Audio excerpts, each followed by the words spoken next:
morning, everyone. I've ever had an experience after having done over 80 town halls before in my time. I am a senator, not just.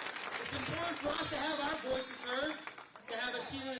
It really feels like we are watching the chaos party do whatever the heck they want, and we are still abiding by a system that no longer applies to like the average voter. Like, we're the ones that are getting hurt by this.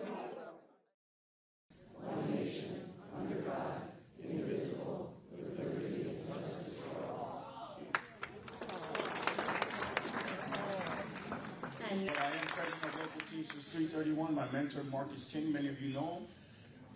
So I don't want to bore you anymore. I know that you're here to see the super rock star.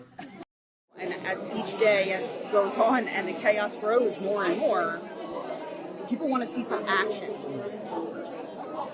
And with all respect for the processes of law, I'm not encouraging the opposite of that, but I am saying that they're playing by a completely different set of rules. We need our reps to be a little more proactive and out front with how we can help.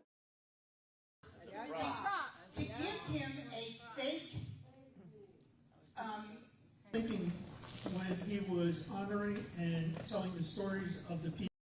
But first and foremost, what I'll say, and again, this is my beliefs based off of what I have seen, and it's something that I believe is a concern to everybody.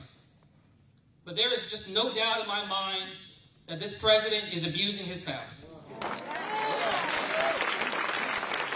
That we are not on the cusp of a constitutional crisis, we are in a constitutional crisis. Just take this home a little bit more. There's a judge in particular. I've never had a town hall that I convened where I felt like there is so much at stake right now. That there's so much uncertainty about what comes next. I'm sure you feel it too. You know, you have that anxiety that you feel. And I know, look, it's people across the political spectrum, everybody right now. We have no idea what is happening next in our country. Resolution. And when we see that, when we see what it came to, what Speaker Johnson put forward, I'll say just very, very upfront here that I disagree strongly with how Senator Schumer moved forward on this.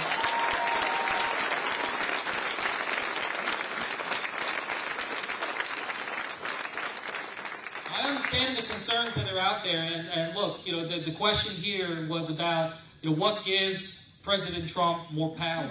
What gives him power to be able to dismantle the government, to do harm? So, yes, I understand the fundamental question. I also understand there was no good answer there. I would have rather seen them not vote or vote against it, but have something to negotiate with, and they really didn't have it. I do believe that the worst part of it would have been a shutdown that would have given Trump and Musk more control. When we have a Commerce Secretary going out and saying bye to... Meanwhile...